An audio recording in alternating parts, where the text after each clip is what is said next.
Welcome everyone to the show. My name's John Pappas, and you are now listening to InferentSwap.com. How about that music? That music is written by a friend of mine named Andy, who is an amazing songwriter. He's also part of Junction 715. And if you want to hear the rest of that album or the rest of these songs, go to Junction 715 on Apple Music or Spotify or whatever you listen to music, and go start streaming that music because they are amazing. Guys, today's episode is brought to you by Hub Bootery, Barneys Hub Bootery in Crown Point, Indiana, 1198 North Main Street, right next to Jewel on the Strip. You can go there right now, and they're having a BOGO. So if you need boots, now's the time to go get boots right there in Crown Point at the top boot place in Northwest Indiana, and they're having a BOGO. So that's why you want to go there. You buy one, you get one half off. And let me tell you, they got an amazing and massive selection. So go there now and check it out. That's Barneys Hub Bootery, 1198 North Main Street. Hey, have you checked out our website, InferentSwap.com? That's where you can find all of these podcasts. If you're not listening to them on the Podbean app where we are located, but our podcast is everywhere where there are podcasts, and I want you to go there to the website though and check it out, because we have a premium membership. And right now in that premium membership is my book, Screaming in the Wind, Is the Religion of Christianity Actually Keeping People from Christ? Now, why this is such an awesome deal is because for a premium membership, you pay $9.99 and you get all the resources from discipleship to the gospel that we put out. And right now, this last week, we literally just put out this book on audio, and it's the deluxe edition, which means after every single chapter, you get to hear more of me commentating on the book that I just read in order to clarify some of the things that you might be feeling, thinking, or going through as you're reading or listening to this audio book. This book is going to be out on Audible through Amazon in 30 days. So if you want to get it cheap and you want to get the resources we have here at InferentSwap, then go right now to InferentSwap.com, become a premium member, and you can start listening to this book right now with your premium membership. All right, that was a lot, right? We are back, and guess what, guys? We are now into what I would say is our 6th amazing episode. And what we've been doing is been talking about God's judgment. And I just want to preface right up front, if you don't understand the good news of Jesus Christ, then no, it doesn't matter what you do religiously. It doesn't matter what your method is. If you don't understand it's the message and not the method, then really you're relying on the tokenism of religion to be and to go to bat for you. And what we find out in all these churches that I'm seeing, and there's some great ones out there, but one mistake that is clear across the board is we're always looking for a methodology and functionality when this whole thing is about what God has done on our behalf. So we really need to know the message. Now, I want you to think right now. Think about the people you know. Think about your Catholic upbringing. Think about your Christian upbringing. Think about your Baptist or Pentecostal upbringing. And each one of them, I believe that a lot of people, think about what you believe when it comes to God's judgment. And I'll tell you why this is so freaking important. Because if you believe it's righteousness versus reward, in other words, the good people go to heaven and the bad people go to hell. If that's what you believe, then you really have not understood the gospel, and you have not really studied the Bible that much and what Jesus is actually saying to us. And that's why I'm so adamant on saying, we need to understand what God is doing on our behalf in order so we know what the good news that he actually brings us. What Jesus has done, as if you've been following along in these podcasts, is he's leveled out the playing field, as we're going to learn today again, and said all people are sinners. And the ones that he gets angry with are the ones that think they're righteous and want to show their scorecards, their spiritual resumes to God. And so this is sort of where we're at. So what Jesus does is he sort of reverses it and turns everything upside down. With the law, you guys, with the law, you get good and evil. This person did good, this person did bad. But with Jesus and his law, you stand before him and you go realize whoa, all of us have broken this law. So how is it that we can get into heaven, which is what we talked about last weekend with the rich young ruler? How can we have eternal life? And he says, with man, it's impossible. With God, it's possible. And that's because of Jesus. So today, and we're in our fifth part of the series, and this today is called Heaven's the Only Party in Town. So when Jesus is around, the bar is open. No Jesus, no bar. You get what I'm saying? That's why heaven's the only party in town. So we're going to talk about, and I'm going to put this up. If you're watching this, by the way, you can watch this on Facebook, or you can go to YouTube at Inference Swap, and you can now see this podcast live. All right, and go there and subscribe. All right, here we go. This is called The Laborers in the Vineyard. So what we're going to do is sort of go through this story, because Jesus is telling this story because he wants us to learn something. So Matthew 20:61-16, called The Laborers in the Vineyard. This is the story Jesus is telling to the people. So you tell me what you think. He says, the kingdom of heaven is like a master of a house who went out early in the morning to hire laborers for his vineyard. After agreeing with the laborers for a couple bucks a day, he sent them into his vineyard. And after going out about the third hour, in other words, like they started at 6 a.m. and now he's going back out at 9 a.m., he saw other people standing there in the marketplace, and he said, why don't you guys go work too, and I'll give you what's right. And so they went in. And so he was happy that they went into the vineyard and started working. But then he goes back out about the 6th hour, which is noon. Right? So they started at 6 a.m. He goes and grabs some people at 9 a.m. They come in and start working for him. And now he's at noon. And then he goes back out again in the 9th hour, which is 3 o'clock. And he did the same all the way up to the 11th hour. So up to this point, I want you to understand that this story is that the people that were working for this vineyard guy, the boss, started at 6 a.m., but then he saw that he needed more workers. So he went out at 9 a.m., every 3 hours, basically, all the way up to the 11th hour, which would be 6 p.m. Well, 5 p.m., you know what I mean? So, about the 11th hour, which is 5 p.m., he saw others standing there, and he said, why are you guys standing here all day? And they said, because no one's hired us. So he said, you guys go in too.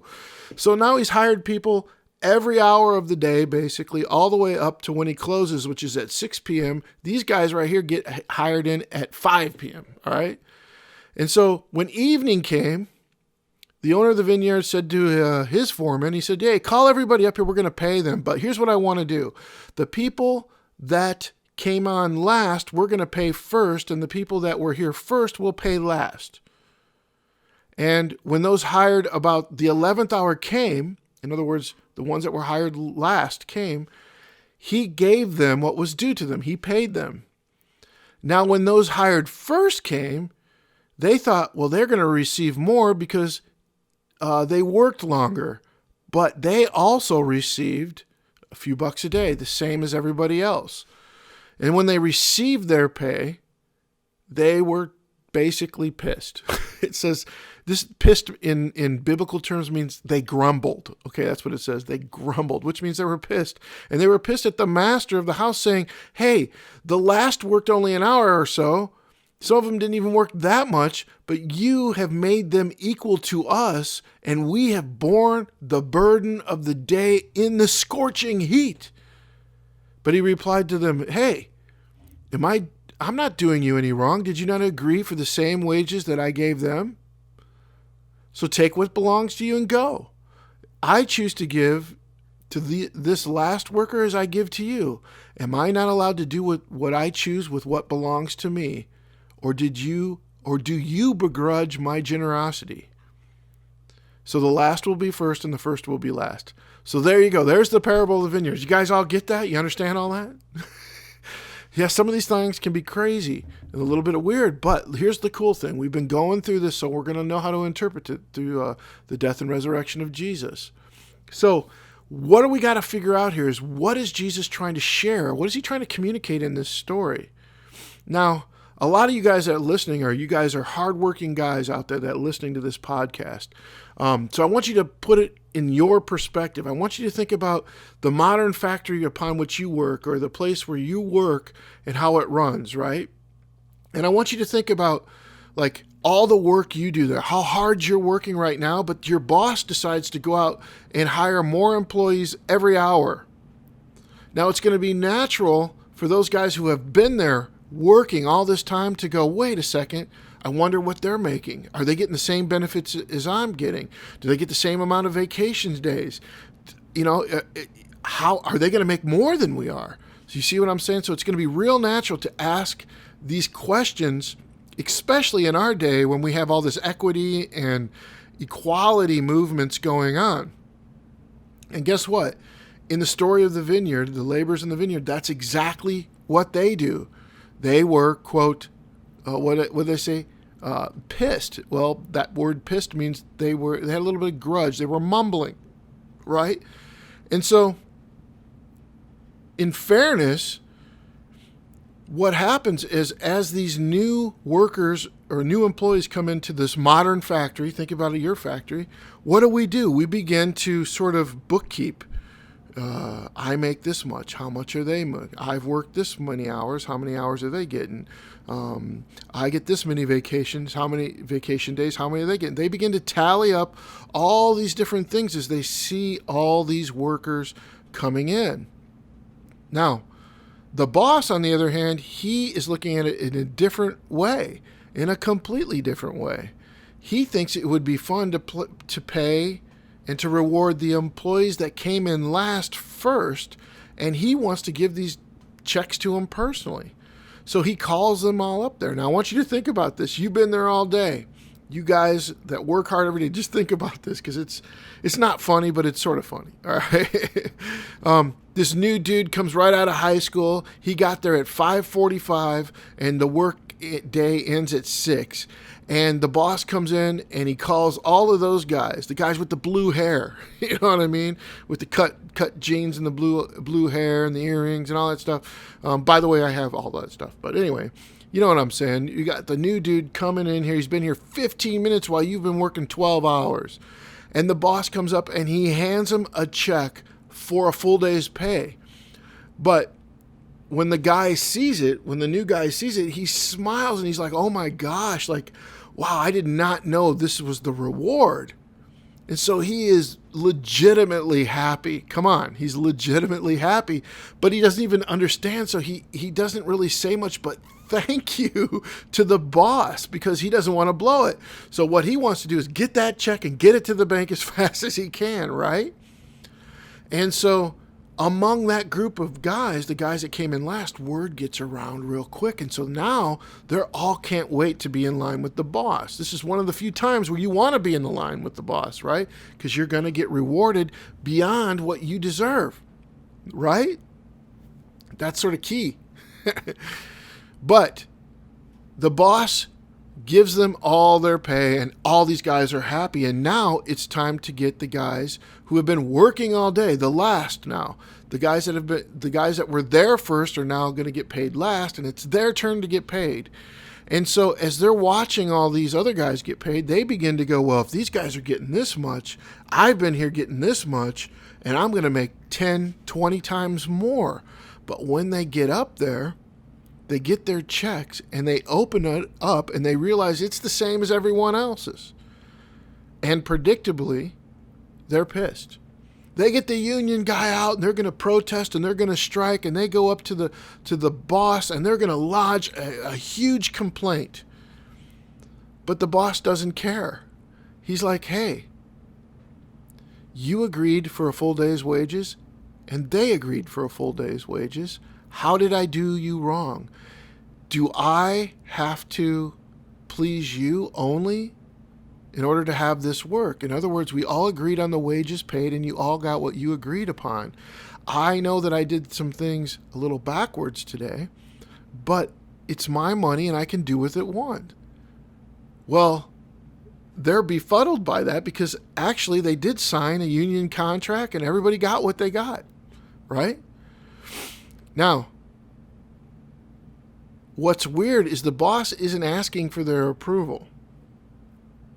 But what he does is he goes up to the union guys and he goes up to the guys that have been there all day and he goes, listen, Why don't you celebrate with me? I got beer and pizza in the back room, and we can have a party. So you can either celebrate with me the way I'm going to run this business, or you can pout and be angry and not go celebrate with me. Either way, this decision is mine and not yours. So you can choose to drink up and celebrate, or go to hell. That's basically what the story is saying, right? Isn't that crazy? That's what it is. So the Lord is showing us, as I mentioned before, is that the Lord's judgment is as much grace as it is judgment. It tells us that God's grace is about raising the dead and not about rewarding the rewardable. So again, he puts us on an equal playing field. But it's also about a judgment that falls hard on those who object to God's indiscriminate love for the whole world. They object to that arrangement. They've been doing, quote, good things longer than those new people that have not been doing, quote, good things. So they are pissed at God's arrangement. And this kind of story is repetitive.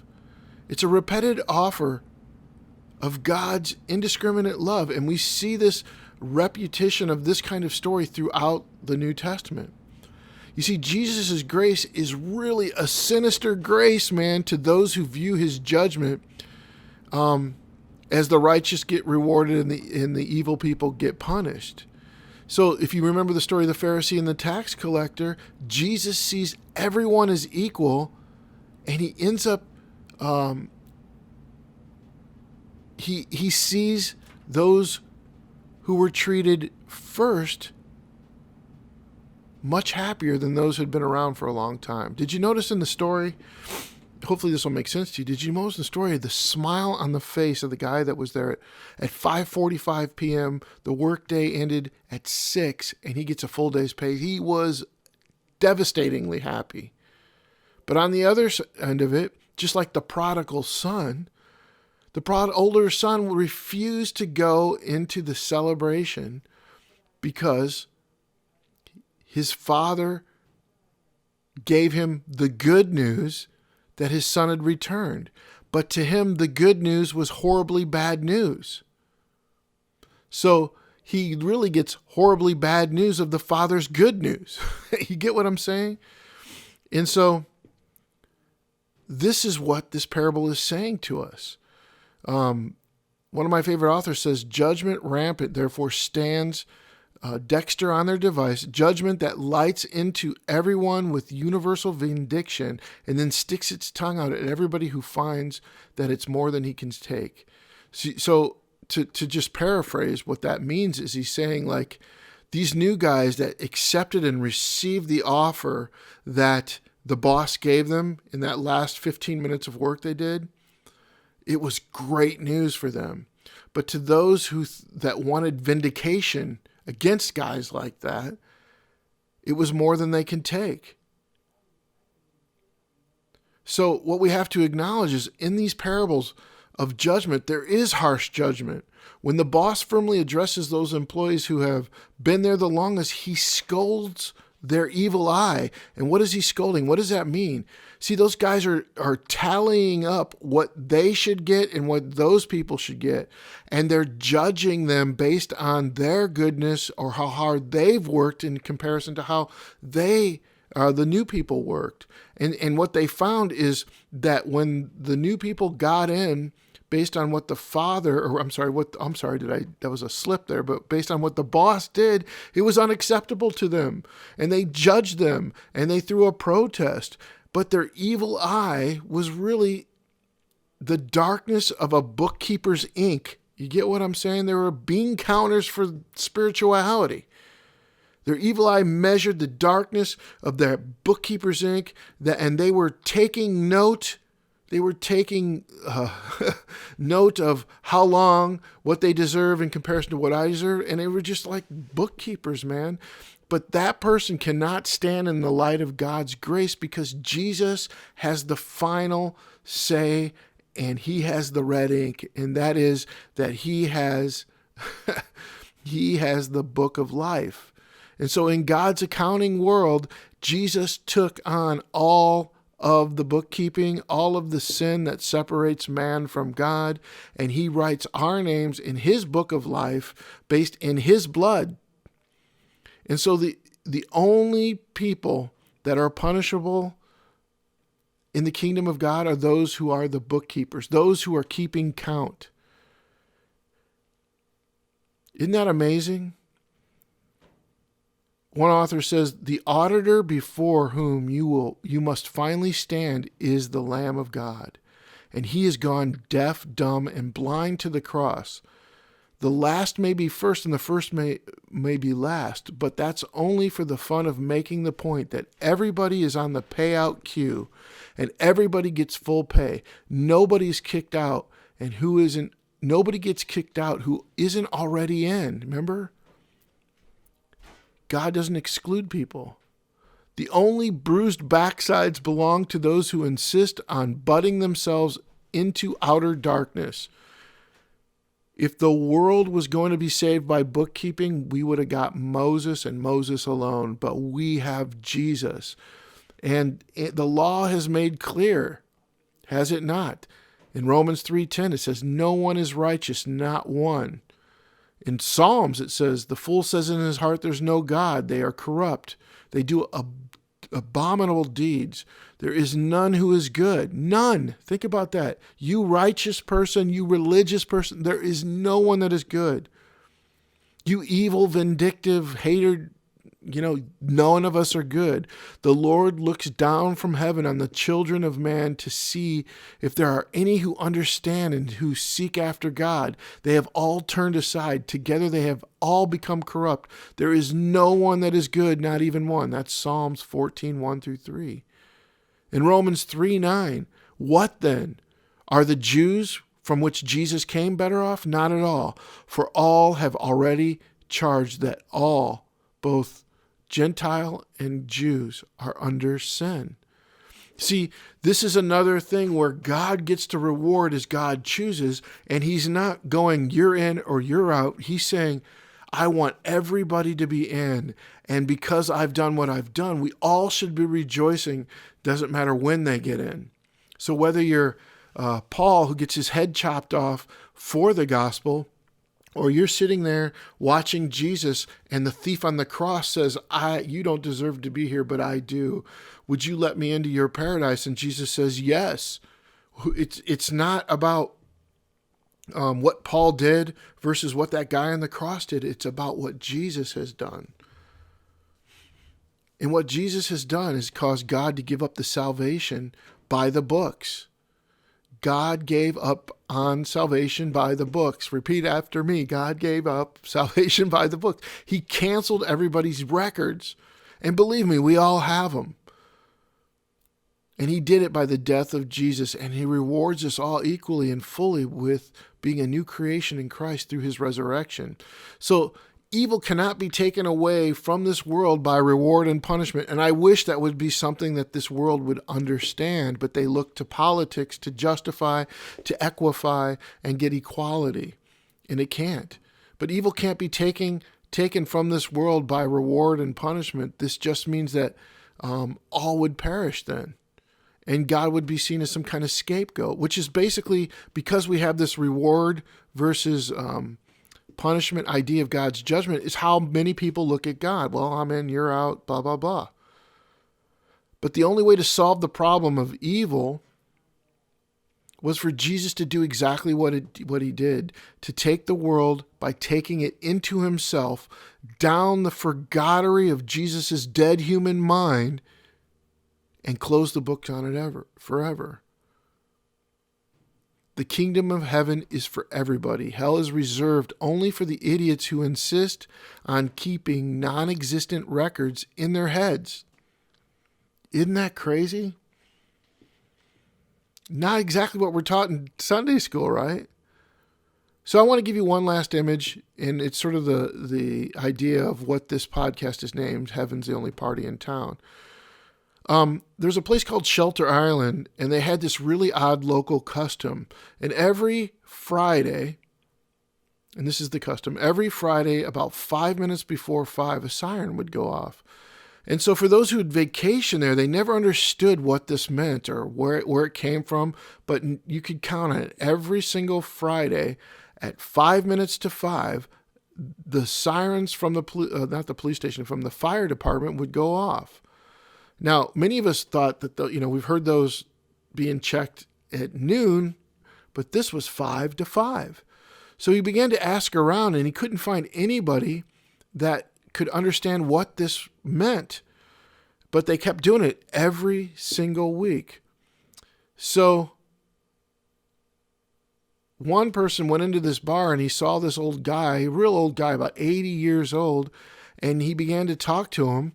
And the guy told him that he used to work at that firehouse when the tradition started. And so he told us that him and his crew understood the grind of each work week and just the drudgery of it, and how it can be it just is unrelenting. So rather than just letting things be, what they decided all these, like 70 years ago, 60 years ago, that every Friday, 5 minutes before 5, at the end of the work week, they would blow their siren to announce that the work week is over and it was time to go and have a beer and have a party.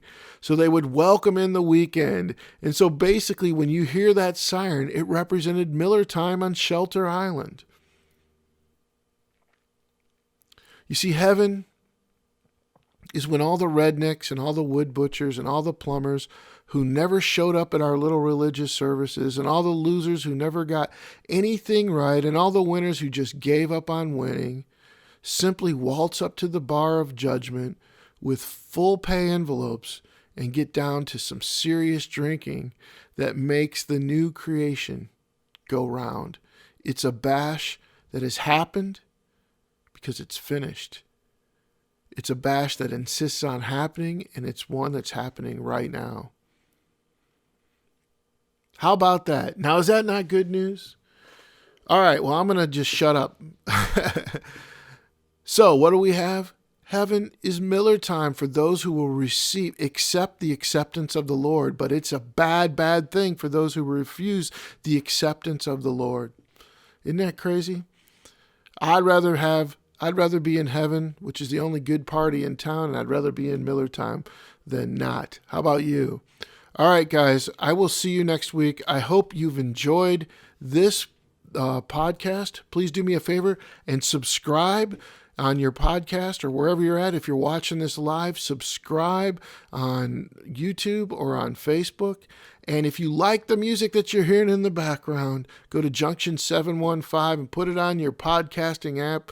It's great music. They just released a new song, so go check it out. I love you guys, and I will see you next week, where we will be having another amazing announcement coming your way. So this is John for Infant Swap signing out. I will see you next week.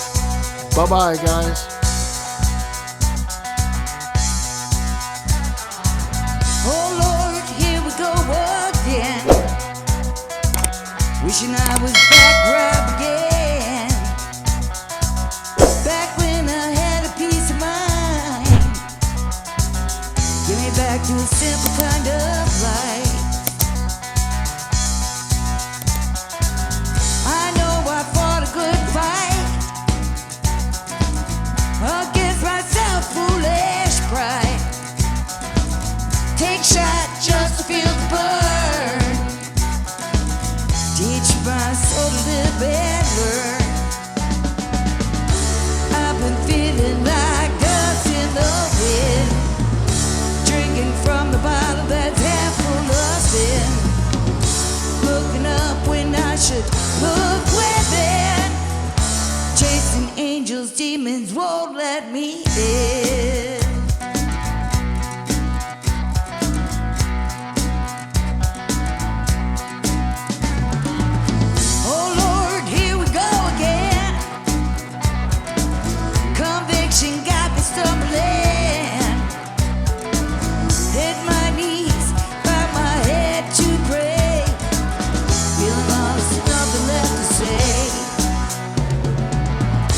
I've been feeling like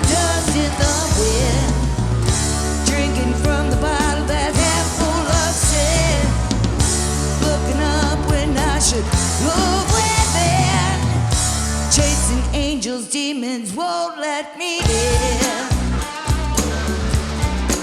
Whoa, let me in.